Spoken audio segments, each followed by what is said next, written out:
Office आने जाने में आसानी हो इसलिए मैंने ऑफिस के पास एक विला ले लिया था। दया खाकर मैंने विला का एक कमरा मार्कस कोल नाम के एक लड़के को किराए पर दे दिया। उसने बताया कि वह अपना बिजनेस शुरू कर रहा है और इस समय आर्थिक तंगी से गुजर रहा है। वह मुझे भला इंसान लगा, इसलिए मैंने उससे आधा ही किराया लिया। करीब 2 महीने बाद मार्कस अचानक एक लड़की को अपने साथ ले आया। उसने बताया कि वह उसकी गर्लफ्रेंड है। उस दिन के बाद से जैसे मेरे घर का माहौल ही बदल गया। मेरे लिविंग रूम पर उनका कब्जा हो गया, फ्रिज से खाना गायब रहने लगा और यहाँ तक कि बालकनी में लगे मेरे प्यारे ऑर्किड के फूल भी उसकी गर्लफ्रेंड अपने बेडरूम को सजाने के लिए ले गई। मैं उसे बताने ही वाला था कि यह विला मेरा है और असली मकान मालिक मैं हूँ, तभी मार्कस मुझे एक कोने में ले गया। वह अजीब सा चेहरा बनाकर बोला, जूलियन, मैंने गर्लफ्रेंड के सामने थोड़ी शेख ही बघार दी थी। मैंने उससे कह दिया कि यह विला मैंने खरीदा है। आजकल डेटिंग कितनी मुश्किल है, तुम जानते ही हो। बस मेरी पोल मत खोलना, मैं हर महीने $30 एक्स्ट्रा दे दूंगा। मैंने उसे देखा, क्या मुझे पैसों की इतनी जरूरत दिखती थी? लेकिन उसकी गिड़गिड़ाहट देकर और यह सोचकर कि उसने अभी अभी काम की दुनिया में कदम रखा है, मेरा दिल पसीज गया और मैंने बात वहीं खत्म कर दी। लेकिन अगले ही दिन काम से लौटने पर मैंने जो देखा उसे देखकर मेरे होश उड़ गए। मेरे बेडरूम का लॉक टूटा हुआ था। मार्कस की गर्लफ्रेंड मेरे कमरे में घुस आई थी। उसने चारों तरफ नजर घुमाई और घमंड से बोली, इस मास्टर बेडरूम में रोशनी अच्छी है, अब ये कमरा मैं लूंगी। तुम जैसे कंगाल को छोटा कमरा मिल रहा है, उसी में खुश रहो। उसके चेहरे पर हिकारत भरी मुस्कान थी। इतने दिन से किसी और की जगह मुफ्त में रह रहे हो, अब तो समझ जाना चाहिए अपनी औकात। मैं कुछ कह पाता उससे पहले मार्कस मुझे खींचकर एक तरफ ले गया। जूलियन, सॉरी यार, मेरी गर्लफ्रेंड को लगता है कि यह घर मेरा है। वह थोड़ी जिद्दी है और जगह शेयर करना उसे पसंद नहीं। अभी के लिए मास्टर बेडरूम उसे दे दो, बाद में मैं सब समझा दूंगा। तभी टिफनी मालिकाना अंदाज में बोली, मार्कस, इसे साफ साफ बता दो। इसे ये नहीं लगना चाहिए कि हम बदतमीजी कर रहे हैं। पहले अपना कमरा खाली करो, वहाँ खड़े क्या देख रहे हो? इतना कहकर दोनों आराम से छोटे बेडरूम की तरफ चले गए। हॉल में बिखरा अपना सामान देकर मैंने फैसला कर लिया। मैंने तुरंत फोन उठाया। हेलो, किसी ने मेरे घर में घुसकर मेरा लॉक तोड़ दिया है और मेरा सामान बाहर फेंक दिया है। कृपया जल्दी पुलिस भेजिए। कुछ ही देर में पुलिस मेरे विला पहुंच गई। सायरन की आवाज सुनकर मार्कस घबराया हुआ नीचे भागा आया। जूलियन, ये क्या हो रहा है? तुमने पुलिस क्यों बुला ली? पुलिस अधिकारी ने उसे ऊपर से नीचे तक देखा और पूछा, तो तुम वही हो जिसने बिना अनुमति किसी और के घर में घुसकर कब्जा कर लिया है? मार्कस तुरंत मुकर गया। नहीं नहीं, ये गलत फहमी है, मैं इनका रूममेट हूँ। मेरी गर्लफ्रेंड तो बस मजाक में कमरा बदलने की बात कर रही थी। पुलिस अधिकारी ने मेरी तरफ देखा। सर, क्या आप अब भी शिकायत दर्ज कराना चाहते हैं? मैं कुछ कहता उससे पहले मार्कस फिर मेरे सामने हाथ जोड़कर खड़ा हो गया। जूलियन, बिजनेस शुरू करना बहुत मुश्किल है, इस बार मुझे माफ कर दो। मुझे ग्रेजुएट हुए कुछ ही साल हुए हैं, मुश्किल से गर्लफ्रेंड मिली है। मैं परिवार बसाना चाहता हूँ। मैंने ये सब रिश्ता बचाने के लिए किया। उसकी हालत देखकर मुझे वह दिन याद आ गया जब वह पहली बार यहाँ रहने आया था। मिस्टर रीड, मैं नया बिजनेस शुरू कर रहा हूँ और आर्थिक तंगी में हूँ। क्या मैं किराया थोड़ा देर से दे सकता हूँ? मेरा नाम मार्कस कोल है। आपसे मिलकर अच्छा लगा। मैं कुछ पल चुप रहा, फिर कहा, ठीक है, मैं कोई केस नहीं करूंगा। यह सुनकर मार्कस ने राहत की सांस ली और सिर झुका दिया। पुलिस के जाते ही घर में फिर सन्नाटा छा गया। अगले दिन घर एकदम साफ सुथरा था। मार्कस किचन से निकलकर बोला, जूलियन, मैंने लिविंग रूम साफ कर दिया है। टिफनी ने जो लेबल लगाए थे वे भी हटा दिए हैं। मैंने पूछा, तुम्हारी गर्लफ्रेंड कहाँ है? वह शर्मिंदा होकर बोला, कमरे में है, मैंने उससे बात कर ली है। अब लिविंग रूम सबके लिए कॉमन रहेगा। मुझे लगा कि शायद मामला खत्म हो गया है, लेकिन अगले ही दिन दरवाजे पर जोर जोर से दस्तक होने लगी। मार्कस ने दरवाजा खोला और टैटू वाले कुछ लोग अंदर घुस आए। वे सीधे लिविंग रूम में जाकर बैठ गए और अपने साथ लाए स्नैक्स मेज पर फैला दिए। तभी टिफनी ऐसे अंदर आई जैसे वह इस घर की मालकिन हो। मेरा चेहरा, जूलियन, आई एम सॉरी यार, आज हमारी छोटी सी पार्टी है, बस थोड़ी देर बैठेंगे। मैं शांत रहा। खाली बियर की बोतलें देकर मेरा खून खौल रहा था, लेकिन मैंने अपना गुस्सा काबू में रखा। अगली बार मुझे पहले बता देना। बिल्कुल बिल्कुल, थैंक यू जूलियन। पर मेरे सब्र की इन्हें कोई कदर नहीं थी। कुछ दिन बाद मैं लौटा तो लिविंग रूम में फिर से हंसी मजाक गूंज रहा था। हॉट पॉट की चिकनाई हर जगह फैली थी और मार्कस बेहतरीन मेजबान बना हुआ था। मुझे देखते ही वह दौड़कर मेरा मुंह बंद करने लगा। Julian, I am so sorry, उसने मुझे खींचते हुए कहा। टिफनी की बेस्ट फ्रेंड अचानक आ गई, तुम्हें पहले बताने का मौका नहीं मिला। लास्ट मिनट का प्लान था, पक्का रात 10 बजे तक सब निकल जाएंगे। इन लोगों को हजारों डॉलर के सोफे रौंदते देख और हर जगह चिकनाई फैली देख मैं फिर भी शांत रहा। मार्कस, इस महीने में यह कितनी बार हो चुका है? जूलियन, मैं जानता हूँ, बस आखिरी बार। वाकई यह आखिरी बार है, अगली बार पक्का पहले बता दूंगा। मशीन की तरह मैं मुड़ा और वापस अपने कमरे में चला गया। मार्कस, आओ हॉट पॉट खा लो, ठंडा हो जाएगा। हाँ भाई जल्दी आओ, हम पर तुम्हारी ड्रिंक बाकी है। मार्कस हंसता रहा और सारी बातें मन से झाड़ दी। उस दिन ऑफिस से घर जाते वक्त मैंने तय किया कि आज सबको बाहर निकालूंगा। मैं अब और बर्दाश्त नहीं कर सकता था कि घर पहुंचूं और अजनबी पार्टी कर रहे हो। मैंने फोन मिलाया। तुम लोग क्या कर रहे हो? मैं आज घर आ रहा हूँ, क्या तुम लोग थोड़ा धीरे रह सकते हो? जूलियन, टिफनी और मैं बाहर आए हैं, हम घर पर नहीं है। जाने से पहले चाबियां टिफनी ले गई थी। चाबी नहीं है तो क्या ताला बनाने वाले को बुला दूं? मैं खामोश रहा। छोड़ो, मैं खुद देख लूंगा। कॉल काटकर मैं घर की तरफ चल दिया। हिलती हुई परछाइयां, चमकती लाइटें और जोरदार गाने दूर से ही दिखाई और सुनाई दे रहे थे। मैंने चाहा कि अभी पुलिस बुलाकर सबको यहाँ से फेंकवा दूं, पर मेरा विवेक मुझे रोक रहा था। पहले ऊपर चलकर तो देखूं यह भीड़ क्या कर रही है। शुक्र है मैंने पहले ही स्पेयर चाबी बनवाकर कार में रख ली थी। चाबी ली और तेजी से अंदर गया। दरवाजा खोलते ही धुएं और शराब की बदबू मेरे चेहरे से टकराई। यहाँ वहाँ कचरा पड़ा था और बोतलें फर्श पर लुढ़क रही थी। किसी को किसी चीज की परवाह नहीं थी। वो कालीन जिसे मेरी माँ ने मेरे लिए खास चुना था, पूरी ऊन से हाथ का बुना हुआ। मैं उस पर स्लीपर पहनकर भी पैर नहीं रखता था। और वह मूनलाइट वाले कर्टन जिन्हें मैंने बड़ी मुश्किल से चुना था। और वे पौधे जिन्हें मैं रोज पानी देता हूँ। चाहे जितने भी बदतमीज हो, एक हद होती है। फिलहाल टिफनी को रानी रानी की तरह ट्रीट किया जा रहा था। आसपास के लोग उसकी खुशामद कर रहे थे। टिफनी, तुम कितनी लकी हो, तुम्हें ऐसा अमीर बॉयफ्रेंड मिला है। पिछली बार जब मैं यहाँ से गुजरा था मैंने यह विला देखा था। मैंने सोचा यहाँ कोई बड़ा बॉस रहता होगा। क्या पता था कि यह तुम्हारे बॉयफ्रेंड का है। अमीर तो है ही, तुम्हारा ख्याल भी कितना रखा है। तुमने बस कहा कि बड़ा विला चाहिए और उसने तुम्हें तुरंत यहाँ शिफ्ट कर दिया। जब तुम बॉस की बीवी बन जाओगी तो पुरानी दोस्तों को भूल मत जाना। सब हंस पड़े। हाँ हाँ, अब तो हम सब टिफनी के ही साथ हैं। सबने जश्न में गिलास उठाए और तभी टिफनी ने मुझे देख लिया। उसे समझ नहीं आ रहा था कि मैं यानी एक दिन बुलाया गया शख्स उसके घर में कैसे आ गया। उसकी उलझन तुरंत गुस्से में बदल गई। वह हाथ कमर पर रखकर मेरे पास आई और मुझे घूरते हुए चिल्लाई, ओए घटिया आदमी, तुम्हारी हिम्मत कैसे हुई हमारी पार्टी में दखल देने की। तभी पास में पी रहा एक गुंडा भांप गया कि कुछ गड़बड़ है। टिफनी, क्या हो रहा है? यह कौन है? यह अंदर कैसे आया? टैटू वाला आदमी बोला, सही कहा, कोई अजनबी ऐसे अंदर कैसे घुस सकता है। टिफनी और भी ज्यादा आक्रामक हो गई। यह वही है जिसके बारे में मैं बता रही थी। यह वो इंसान है जो मुफ्त में यहाँ रह रहा है। उसने अपने बाल झटके, चेहरे पर गहरी नफरत लिए हुए। भीड़ मुझे हैरानी से देखने लगी। टिफनी, तुम्हारा मतलब क्या है? क्या हम दोनों इसी घर में नहीं रहते? क्या यह आदमी यहाँ किराएदार है? किराएदार? टिफनी हंस पड़ी। मैंने कभी नहीं कहा कि वह कमरा किराए पर लेता है। किराएदार किराया देता है। इसने कभी 1 रुपया दिया है? यह बस मुफ्तखोर है। मेरे बॉयफ्रेंड के घर में पनाह लेना ही काफी नहीं था, अब इसे हमारी पार्टी में जासूसी भी करनी है। एक नजर में ही कोई कह दे कि यह झोंक है। टिफनी, तुमने पहले क्यों नहीं बताया? अगर पता होता तो हम लड़कों को सतर कर देते। हम तुम्हारे लिए दरवाजे पर पहरा बिठा देते। सुनो, अगर अपनी भलाई चाहते हो तो यहाँ से निकल जाओ, इससे पहले कि कोई तुम्हें धक्का देकर निकाले। मैंने बेरुखी से कहा, किसने कहा कि यह मार्कस कोल का घर है? भीड़ में एक पल के लिए सन्नाटा छा गया। टिफनी ऐसे हंसी मानो उसने सदी का सबसे बड़ा मजाक सुन लिया हो। उसके हाथ से वाइन का गिलास लगभग छूट ही गया था। सुनो तो सही, यह क्या कह रहा है? यह मुझसे पूछ रहा है कि किसने कहा यह मार्कस कोल का घर है। हाँ हाँ, मैं हंसी के मारे मरी जा रही हूँ। एक मुफ्तखोर असल में अपनी हेकड़ी दिखा रहा है। वह मेरे सामने खड़ी थी, मुझे घूरते हुए मानो सिर्फ अपने तेवर से मुझे कुचल देना चाहती हो। उसने खुद मुझे बताया, जाहिर है। वह फिर हंस पड़ी। तुम्हें लगता है मैं सुंदर हूँ इसलिए मेरे करीब आने के लिए तुम सब कुछ करते हो। तुम हर रोज मेरे बॉयफ्रेंड के घर में मुफ्त में पलते हो, जानबूझकर मेरे आसपास रहने के मौके ढूंढते हो, और वह कम था कि अब यहाँ घुसकर हमारी पार्टी में सुन रहे हो। मुझे तुम्हें बताने दो, जिसे मैं टिफनी स्लोन प्यार करती हूँ, वह सिर्फ मेरे मार्कस जैसा एक कामयाब इंसान हो सकता है।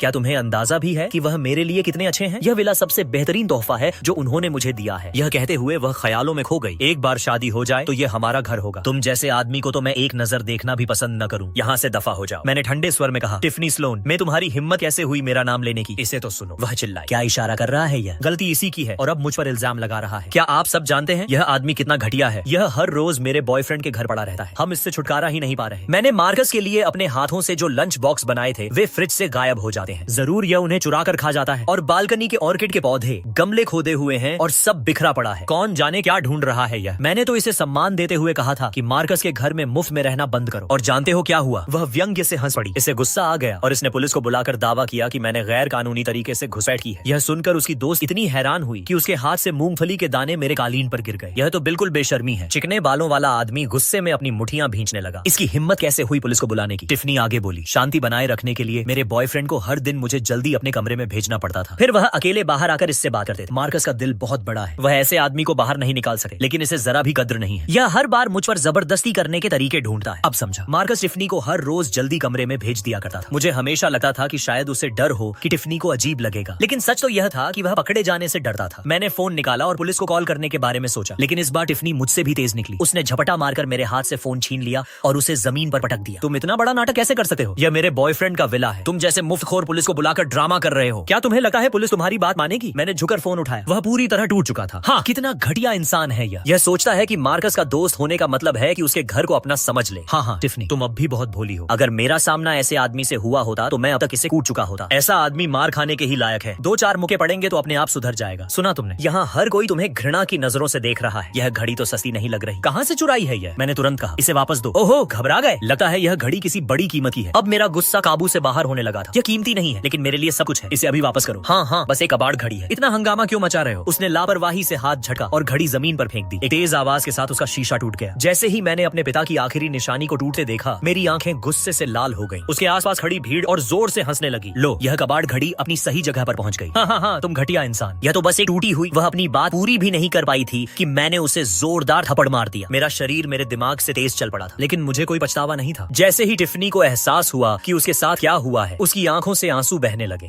तुमने मुझे मारने की हिम्मत की? तुम घटिया इंसान, इसने मुझे मारा है। वह चीख पड़ी। इसे सबक सिखाओ। जो इसे सबसे ज्यादा मारेगा उसे मेरी तरफ से सी फूड दावत मिलेगी। पूरी भीड़ एक साथ खड़ी हो गई। इसने टिफनी को मारने की हिम्मत कैसे की? वह बॉस की होने वाली पत्नी है। हाँ, उसने बस तुम्हारी टूटी हुई घड़ी तोड़ी है। इतना भड़कने की क्या बात है? यह तो किसी फुटपाथ से खरीदी हुई नकली घड़ी होगी। किसी और की गर्लफ्रेंड को लुभा नहीं पाया तो अब गुस्सा निकालकर उसे मार रहा है। इन लोगों को देखकर मेरी मुठियां कस गई। मैंने ठंडे स्वर में कहा, तुम सब इसका पछतावा करोगे। हाँ हाँ हाँ, मैं तो हंसते हंसते मर रहा हूँ। टिफनी का बॉयफ्रेंड बहुत बड़ा आदमी है। तुम तुम सोचते हो कि तुम्हारी इतनी औकात है कि हमें पछतावा हो। ठीक उसी समय मेरे वकील घटना स्थल पर पहुंच गए। उनके साथ सुरक्षा गार्ड भी थे, बिल्कुल ऐसी ही स्थिति के लिए। क्या हो रहा है? इतने सारे लोग अचानक यहाँ क्यों आए हैं? भीड़ में खड़े कुछ लोग फुसफुसाने लगे। इनकी लाइन देखो, क्या यह किसी बड़े आदमी के लिए आए हैं? जाहिर है यह सब मार्कस का काम है। आज टिफनी की पार्टी है तो उसने इसे भव्य बनाना ही था, तो मार्कस ने यह सब इंतजाम किया है। टिफनी, तुमने तो हमें बताया ही नहीं कि कोई सरप्राइज भी है। पूरे कमरे में मचे बवाल को देकर अटॉर्नी ग्रांट तुरंत समझ गए कि उनके क्लाइंट यानी मैं किस दौर से गुजर रहा हूँ। मिस्टर रीड, क्या आप ठीक हैं? भीड़ एकदम दंग रह गई। Mister read? हाँ, सुना आप सबने? इसने इस आदमी को मिस्टर रीड कहा। क्या आपने इसे किसी और से समझ लिया है? यह जूलियन रीड बस एक कंगाल किराएदार है। इसका दिमाग तो बस बॉस की गर्लफ्रेंड को फंसाने की चालें चलता रहता है। यह वही आदमी है जो सिर्फ दूसरे के घर में मुफ्त में रहना जानता है। किसी सीईओ से इसका कोई वास्ता नहीं है। अपनी आंखें खोलो, धोखा मत खाओ। आजकल थोड़े पैसों में किराए पर लोग मिल जाते हैं। कुछ डॉलर में सूट किराए पर लो और दिखावा शुरू कर दो। सही कहा, तुमने बिल्कुल गलत इंसान को पहचान लिया है। अटॉर्नी ग्रांट ने भीड़ की बातों को पूरी तरह नजरअंदाज कर दिया। उन्होंने अपना चश्मा ठीक किया और दोबारा पूछा, मिस्टर रीड, क्या आप ठीक हैं? फिर उन्होंने सबकी तरफ देखते हुए कहा, आप सभी के सामने खड़ा यह व्यक्ति इस विला का कानूनी मालिक जूलियन रीड है। लेकिन जब तक लोग खुद दीवार से नहीं टकराते तब तक उन्हें यकीन नहीं होता। यह तो हर पल और भी बेतुका होता जा रहा है। टिफनी व्यंग्य से हंस पड़ी। तुम अपने इस नाटक में पूरी तरह गुस्से हुए हो, है ना? तुम्हारी पटकथा आधी तो यकीन करने लायक है, लेकिन अगर तुम्हें शो चलाना है तो पहले अपना होमवर्क पूरा करो। अगर हमें ठगने आए हो तो कम से कम यह तो पता कर लेते कि घर का असली मालिक कौन है। अगर नाटक करना ही है तो उसे यकीन करने लायक तो बनाओ। अगर लोगों से झूठ बोलना ही है तो कम से कम यह जान लो कि तुम्हारा सामना किससे है। वह मेरी तरफ उंगली उठाकर बोली, देखा, मेरे बॉयफ्रेंड की पहचान चुराने की कोशिश में तुम खुद ही दीवार से जा टकराए। क्या तुम्हें नहीं पता मैं मार्कस कोल की गर्लफ्रेंड हूँ, इस विला के मालिक की गर्लफ्रेंड। यह सुनते ही अटॉर्नी ग्रांट ने ठंडे लहजे में पूछा, मार्कस कोल, क्या वह मिस्टर रीड का किराएदार नहीं है? यह सुनकर टिफनी फिर से हंस पड़ी। क्या बकवास कर रहे हो? मेरा बॉयफ्रेंड भला किराएदार कैसे हो सकता है? वह एक करोड़पति और कामयाब इंसान है। वह इस घर का मालिक है। यह आदमी तो मार्कस का किराया भरने के लायक भी नहीं है। अटॉर्नी ग्रांट ने उसकी बातों पर कोई ध्यान नहीं दिया। उन्होंने सुरक्षा टीम की तरफ देखा। जगह को सुरक्षित करो, हर टूटी हुई चीज की फोटो लो और इस कमरे में मौजूद सबको यहीं रोको। कोई भी बाहर नहीं जाएगा। जी, अटॉर्नी ग्रांट। स्टाफ ने तुरंत सबूत इकट्ठा करने शुरू कर दिए। हर टूटे सामान, हर गंदगी और हर नुकसान की तस्वीरें ली जाने लगी। यह देखकर टिफनी का चेहरा उतर गया। तुम लोग क्या कर रहे हो? मैं चेतावनी दे रही हूँ, आगे मत बढ़ना। मिस्टर कोल टिफनी का कितना ख्याल रखते हैं। तुम टिफनी के साथ बदतमीजी करने की हिम्मत कैसे करते हो? तुम जैसे एक्टर्स को अपना भला बुरा सोच लेना चाहिए। सही कहा, तुम अभी भी यहाँ से निकल सकते हो। लेकिन यह सब देखकर टिफनी पहली बार सचमुच घबरा गई। वह तेजी से अपने दोस्तों की तरफ मुड़ी और चिल्लाई, तुम वहाँ खड़े क्या देख रहे हो? जल्दी करो और उसे फोन लगाओ। मार्कस को फोन करो। चिकने बालों वाले उस आदमी ने तुरंत अपना फोन निकाला और टिफनी को पकड़ा दिया। मार्कस, जल्दी आओ, विला में कोई हंगामा कर रहा है, जल्दी आओ। फोन की दूसरी तरफ से मार्कस की आवाज आई, टिफनी, क्या हो रहा है? साफ साफ बताओ, कौन हंगामा कर रहा है? टिफनी ने तुरंत मेरी तरफ उंगली तान दी। वही हारा हुआ इंसान जो तुम्हारे घर में कब से मुफ्त की रोटी तोड़ रहा है। वह अचानक लोगों को ले आया है और नाटक करने के लिए ढेर सारे एक्टर्स भी काम पर रख लिए हैं। वह तिरस्कार से हंसी। और सुनो, वह बकवास कर रहा है कि वह मालिक है और तुम उसके किराएदार हो। फोन की दूसरी तरफ अचानक खामोशी छा गई। इस बार मार्कस यहाँ मौजूद नहीं था, इसीलिए वह मुझे किसी कोने में ले जाकर सहानुभूति का नाटक भी नहीं कर सकता था। मार्कस, क्या तुमने सुना? टिफनी बेचैन होकर बोली। तुम कुछ बोल क्यों नहीं रहे हो? तुम कब तक आओगे? कुछ क्षण बाद मार्कस की धीमी आवाज सुनाई दी, टिफनी, मैं रास्ते में हूँ, बस उनसे लड़ाई मत करना। ठीक है, मैं इंतजार कर रही हूँ। कॉल कटते ही टिफनी ने विजयी मुस्कान के साथ सबकी तरफ देखा। तुम बस इंतजार करो, मार्कस बस आने ही वाला है। वह मेरी तरफ देखकर व्यंग्य से बोली, एक्टिंग जारी रखो, करते रहो। फिर उसने दरवाजे की तरफ देखा। मार्कस के आते ही देखते हैं, तुम कब तक ये नाटक कर पाते हो? वकील ने मेरी तरफ देखकर पूछा कि क्या मुझे पहले अपनी चोटों का इलाज करवा लेना चाहिए? मैंने सिर हिलाया, नहीं, पहले सारे सबूत सुरक्षित रखो। मार्कस के आने के बाद बाकी सब देखेंगे। उधर टिफनी को अब भी पूरा भरोसा था कि सब कुछ उसके पक्ष में हो जाएगा। उसे लगता था कि जैसे ही मार्कस आएगा सारी सच्चाई उसके मुताबिक साबित हो जाएगी। काफी देर बाद जब रात और गहरी हो चुकी थी, दरवाजा खुला और मार्कस अंदर आया। अंदर कदम रखते ही उसकी नजर कमरे में फैली तबाही पर पड़ी। टूटे हुए सामान, बिखरी हुई चीजें, गंदगी और फिर मेरी टूटी हुई घड़ी। उसका चेहरा एकदम सफेद पड़ गया। टिफनी तुरंत उसकी तरफ भागी। मार्कस, तुम आ गए। उसने उसका हाथ पकड़ लिया। ये लोग मुझे परेशान कर रहे हैं, जल्दी कुछ कहो। इन्हें बताओ कि यह सब तुम्हारा है ना? उसकी आवाज में घबराहट साफ झलक रही थी। जल्दी बोलो। लेकिन मार्कस चुप खड़ा रहा। मार्कस, तुम्हें क्या हो गया है? कुछ तो बोलो। यह देखकर भीड़ भी उसके चारों ओर जमा हो गई। मिस्टर कोल, आप आ गए। आपको हमारे और टिफनी के लिए स्टैंड लेना ही होगा। आप बोल क्यों नहीं रहे हैं? उस पल शायद मार्कस को एहसास हो चुका था कि अब वह और नहीं छिप सका। उसने मेरी तरफ देखा। उसके चेहरे पर ऐसी बेबसी थी जैसी मैंने पहले कभी नहीं देखी थी। फिर वह धीरे धीरे मेरी तरफ बढ़ा। जूलियन, प्लीज मेरी मदद करो। कमरे में सन्नाटा छा गया। बस इस झूठ को ढंक लो। उसकी आवाज कांप रही थी। सबके सामने नाटक कर दो कि मैं मालिक हूँ और तुम किराएदार हो। उसने लगभग विनती करते हुए कहा, बस इस एक बार के लिए मैं तुमसे भीख मांगता हूँ। तुम जानते हो कि पढ़ाई खत्म करने के बाद मेरे लिए हालात कितने मुश्किल थे। मेरे पिता चाहते हैं कि मैं घर बसा लूं। टिफनी बहुत अच्छी लड़की है। वह मुझसे बहुत प्यार से पेश आती है। अगर उसे पता चल गया कि मैं सिर्फ एक किराएदार हूँ तो वह मुझसे ब्रेकअप कर लेगी। मैं अविश्वास से उसे घूरता रह गया। फिर मेरा गुस्सा फूट पड़ा। मार्कस, तुम्हें मुझसे यह कहने की हिम्मत कहाँ से आई? मैं उस पर चिल्लाया। जूलियन, अपनी आवाज नीचे रखो। लेकिन मैं रुकने वाला नहीं था। तुम्हारी पढ़ाई के बाद की मुश्किलें देकर मैंने तुम्हारा किराया आधा कर दिया था। मैंने अपनी तरफ से उदारता दिखाई। जब तुमने किराया देर से देने की बात कही, मैंने बिना एक शब्द कहे मान लिया। जब तुमने कहा कि तुम्हारी गर्लफ्रेंड कुछ दिन यहाँ रहेगी, मैंने तुम्हें नहीं रोका। मैंने उसकी आंखों में देखते हुए कहा, लेकिन तुमने क्या किया? हर दिन तुमने अपनी गर्लफ्रेंड को मेरे घर में मनमानी करने दी। तुमने उसे मेरे बेडरूम का दरवाजा तोड़ने दिया। तुमने उसे लोगों को यहाँ लाकर हुक्म चलाने दिया। तुमने लोगों को सामान तोड़ने दिया, लोगों को मुझ पर हाथ उठाने दिया। तुम्हें मुझसे मदद मांगने का क्या हक है? मार्कस ने कमजोर आवाज में कहा। बिजनेस शुरू करना मुश्किल है। मैंने उसकी बात काट दी। तुम्हारे पिता ने मेहनत करने को कहा था ताकि तुम अपनी जिंदगी स्थिर बना सको। उन्होंने यह नहीं कहा था कि आओ और मेरा घर उजाड़ दो, और उन्होंने यह भी नहीं कहा था कि मेरी विला का इस्तेमाल लड़कियों को लुभाने के लिए करो। जूलियन, मैंने धोखा नहीं दिया। मैंने बस क्या? मैंने एक कदम आगे बढ़ते हुए कहा, बस टिफनी से कह दिया कि तुम मालिक हो। बस उसे मेरी विला में ले आए। बस कह दिया कि यह तुम्हारा घर है। बस उसे घर की मालकिन बनने दिया। अब मार्कस अपना चेहरा संभाल नहीं पा रहा था। मैंने कड़वी हंसी हंसी। पता है इसे क्या कहते हैं? इस दिखावा कहते हैं। मार्कस की आंखें झुक गईं। जूलियन, मुझे अपनी गलती का एहसास है। मैं उसे खोना नहीं चाहता। मेरे पिता ने मुझे कॉलेज पढ़ाने के लिए पूरी जिंदगी खेतों में मेहनत की। वह बस मुझे घर बसाते देखना चाहते हैं। मैंने सिर हिलाया। तुम उसे खोना नहीं चाहते थे, इसलिए तुमने मेरी विला का इस्तेमाल मोहरे की तरह किया। क्या तुमने कभी सोचा कि तुम्हारे इन कामों ने मेरा क्या हाल किया? मुझे नहीं पता था कि वह मेरी बात समझ भी रहा है या नहीं, लेकिन मैं बोलता रहा। उन्होंने मुझे मारा। उन्होंने उस निशानी को तोड़ दिया जो मेरे पिता मेरे लिए छोड़ गए थे। मैंने टूटी हुई घड़ी की तरफ देखा। मार्कस, इन सब के बाद तुम्हें क्यों लगता है कि मैं तुम्हारी मदद करूंगा? उसने हड़बड़ाकर कहा। जूलियन, मैं पैसे दे सकता हूँ, मैं भरपाई करूंगा। मैंने उसकी तरफ देखा। वह घड़ी मेरे पिता की आखिरी निशानी थी। तुम ऐसी कौन सी भरपाई करोगे जिससे वह वापस सही हो जाए? उधर टिफनी के चेहरे से रंग उड़ने लगा था। अब उसे महसूस होने लगा था कि चीजें उसकी कल्पना के मुताबिक नहीं चल रही थी। वह तेजी से हमारे पास आई। तुम दोनों आपस में क्या फुसफुसा रहे हो? उसने संदेह भरी नजरों से हमें देखा। क्या वह फिर से वही बकवास कर रहा है? फिर उसने मार्कस के कंधे पकड़कर उसे झकझोरा। तुम उसे जवाब क्यों नहीं दे रहे? तुम लड़ क्यों नहीं रहे? कुछ तो बोलो। उसकी आवाज ऊंची होती जा रही थी। आखिर उसने तुमसे क्या कहा? लेकिन मार्कस बस एक लकड़ी के लठे की तरह खड़ा रहा। कमरे में मौजूद कोई भी समझ नहीं पा रहा था कि उसके दिमाग में क्या चल रहा है। टिफनी और ज्यादा बेचैन हो गई। क्या वह तुम्हें मेरे खिलाफ भड़का रहा है, या उसने फिर से तुम्हें धमकी दी है? डरो मत, जो भी है साफ साफ कहो। अचानक मार्कस ने उसका हाथ पकड़ लिया। उसकी आवाज धीमी थी, लेकिन पहली बार उसमें थकान साफ सुनाई दे रही थी। टिफनी, बोलना बंद करो। टिफनी अविश्वास से उसे देखने लगी। क्या मैं चुप क्यों हो जाऊं? क्या सच में तुम इस हारे हुए आदमी की धमकियों से डर गए हो? मार्कस, क्या तुम मर्द भी हो? किसी ने तुम्हारी गर्लफ्रेंड को थप्पड़ मारा और तुम अभी भी उसका बचाव कर रहे हो? प्लीज चुप हो जाओ। हालात वो नहीं है जो तुम सोच रही हो। जो मैं सोच रही हूँ वो नहीं, तो फिर हकीकत क्या है? क्या सच में वही है जो इस हारने वाले ने कहा कि तुम उसके किराएदार हो? मार्कस खामोश रहा। टिफनी को महसूस हुआ कि कुछ गड़बड़ है, लेकिन फिर भी वह यकीन नहीं करना चाहती थी। इतनी बेतुकी बातें सिर्फ एक मुफ्तखोर ही कर सकता है। मार्कस, जल्दी करो। इन्हें कौन हो? दिखाओ इन्हें कि अपनी औकात क्या होती है। हाँ बोलो। मार्कस ने ऐसे शब्द निकाले जैसे उसके गले में सुई अटक गई हो। बहुत मुश्किल से उसने कहा, ये जो कह रहे हैं वह सच है। टिफनी की आंखें फैल गईं। तुमने क्या कहा? मार्कस ने सिर झुका लिया। जूलियन जो कह रहा है वह सच है। वह इस विला का असली मालिक है। ये घर उसी का है। ये सुनते ही टिफनी की आंखों से आंसू छलक पड़े। मैं तो बस यहाँ किराएदार हूँ। ये झटका टिफनी बर्दाश्त नहीं कर पाई। वह सोफे पर गिर पड़ी। चिकने बालों वाला आदमी और उसकी दोस्त भी सन्न रह गए। नहीं, ये सच नहीं हो सकता। मार्कस, तुम मुझसे झूठ बोल रहे हो। टिफनी, मुझे माफ कर दो। मैंने तुम्हें धोखा देने के लिए ऐसा नहीं किया। मैं तुम्हें बहुत पसंद करता था। मुझे डर था कि अगर तुम्हें पता चल गया कि मैं सिर्फ एक किराएदार हूँ तो तुम मुझे नीची नजर से देखोगी। इसीलिए मैंने झूठ बोला। तो तुम वाकई इतने दिनों से मुझसे झूठ बोल रहे थे? सच्चाई टिफनी को इतनी जोर से लगी कि वह उसे स्वीकार ही नहीं कर पा रही थी। तुमने कहा था कि तुम एक कामयाब बिजनेसमैन हो। तुमने कहा था कि तुम एक बड़े विला में रहते हो। तुमने कहा था कि तुम करोड़पति हो। तुमने कहा था कि तुम मुझे अपने विला में रहने ले जाओगे, और असलियत में तुम तो किसी और से एक कमरा किराए पर लेकर रह रहे थे। घमंडी टिफनी को लग रहा था कि अब उसके पास कहीं छिपने की जगह नहीं बची। तुमने मुझे मेरे दोस्तों के सामने यह सब बोलने पर मजबूर किया। अब सब कुछ एक मजाक बन गया है। सब कुछ एक मजाक। तुम्हें पता है मैंने अपने दोस्तों को क्या बताया था? मैंने कहा था कि मेरा बॉयफ्रेंड एक बॉस है, एक कामयाब इंसान जिसके पास अपनी जमीन जायदाद है। तुम्हारी ली हुई वह तस्वीरें जिनमें मैं इस विला के सामने खड़ी हूँ, मैंने उन्हें अपनी सहेलियों के ग्रुप में भेजा, अपनी माँ को भेजा, हर उस दोस्त को भेजा जिसे मैं जानती हूँ। सबने कहा कि मैं कितनी खुशनसीब हूँ कि मेरी किस्मत खुल गई है। और अब तुम कह रहे हो कि तुम सिर्फ एक किराएदार हो। मैं अपने दोस्तों को क्या मुंह दिखाऊंगी? मैं किसी का सामना कैसे करूंगी? कृपया तस्दीक करें। मैंने दस्तावेज पर नजर डाली। सब कुछ सही लग रहा था, इसलिए मैंने बिना हिचकिचाए हस्ताक्षर कर दिए। $28,000? ये कैसे मुमकिन है? मार्कस लगभग चिल्ला पड़ा। हमने तो बस कुछ बोतलें शराब पी थी। वह इतनी महंगी कैसे हो सकती हैं? और सोफे और कालीन का इल्जाम हम पर कैसे लगाया जा सकता है? क्या पता वे पहले से ही गंदे रहे हों। उसके साथ आए लोग भी तुरंत बोल पड़े, अरे अफसर, हमें तो टिफनी ने यहाँ फंसा दिया है। देखिए, हमने कुछ नहीं किया। क्या आप हमें थोड़ी राहत दे सकते हैं? जब वे लोग मुआवजे की रकम को लेकर बहस कर रहे थे, मैं मुड़ा और टिफनी की तरफ बढ़ गया। टिफनी ने तुरंत अपना रवैया बदल लिया। तुम तो पहले से ही इतने अमीर हो, मुझसे ये छोटी सी रकम लेने के लिए क्यों परेशान हो रहे हो? एक बड़ा आदमी एक लड़की से इतने कम पैसे छीन रहा है, ये सुनकर अच्छा नहीं लगेगा, है ना? मैं हंस पड़ा। सच में, अभी कुछ देर पहले तक तो तुम मुझे मुफ्तखोर, निकम्मा और चोर कह रही थी। अब अचानक मैं बड़ा आदमी बन गया। टिफनी के चेहरे पर झेप साफ दिखाई दे रही थी। ये सब बस एक गलत फहमी थी। हमें इस तरह कोने में धकेलने की जरूरत नहीं है। मैंने उसकी आंखों में देखते हुए कहा, जब तुम शराब पीकर लोगों पर हाथ उठा रही थी तब तो तुम इतनी विनम्र नहीं थी। अब मुझे छोड़ देने की बात क्यों कर रही हो? टिफनी का चेहरा उतर गया। तमाशा करने की हिम्मत थी, अब पैसे भरने की हिम्मत नहीं है। मेरे इतना कहते ही वह महिला गुस्से से लाल हो गई। तुम यहाँ की सबसे बड़ी धोखेबाज हो। फिर से कहो, नौकर? तुम ही नौकर हो। तुम्हारा पूरा खानदान नौकर है। सब शांत हो जाओ। अफसरों ने लड़ते हुए समूह को अलग किया, लेकिन वे फिर भी एक दूसरे पर चिल्लाते रहे। पुलिस ने विला का सर्विलांस फुटेज चला दिया। वीडियो में साफ दिखाई दे रहा था कि यह भीड़ वहां कितनी बदतमीजी और हंगामा कर रही थी। जैसे ही फुटेज चलने लगा, सबकी आवाजें धीरे धीरे बंद हो गई, लेकिन मार्कस, जो अब तक चुप था, आखिरकार बोल पड़ा। Julian Reid. मैंने उसकी तरफ देखा। जूलियन, इसे इतनी दूर तक ले जाने की जरूरत नहीं है ना? मैं तुमसे अपनी मेहनत की खातिर भीख मांगता हूँ। मुझ पर एक एहसान कर दो। टिफनी को छोड़ दो। मैं कुछ पल चुप रहा। मुझ पर एहसान करने की बात कर रहे हो मार्कस? क्या तुम्हें रति भर भी शर्म बची है? क्या तुम्हें सच में लगता है कि अब मेरे सामने तुम्हारी कोई इज्जत बची है? वह लाइन जो वह हमेशा दोहराता था, बिजनेस शुरू करना मुश्किल है, अब अपना सारा असर खो चुकी थी। आज भी तुम दूसरों के लिए तरस खा रहे हो। इससे बेहतर होता कि तुम खुद को बचाने की सोचते। इतना कहकर मैं मुड़ा और पुलिस स्टेशन से बाहर निकल गया। उन दोनों को एक दूसरे की बाहों में रोने के लिए छोड़ दिया। तमाशा आखिरकार खत्म हो चुका था। अपनी गाड़ी में बैठकर मैंने कुछ देर की शांति का आनंद लिया। दूसरी तरफ थाने के अंदर सभी लोग अपने अपने घर वालों को फोन करने में लगे थे। अब क्या मुसीबत मोल ले ली। वह महिला एक के बाद एक नंबर मिला रही थी। जैसे ही उसकी माँ ने फोन उठाया, वह फूट फूट कर रोने लगी। टैटू वाले आदमी ने अपने बड़े भाई को फोन किया। जब उसे पता चला कि उसका भाई उससे हाथ धो चुका है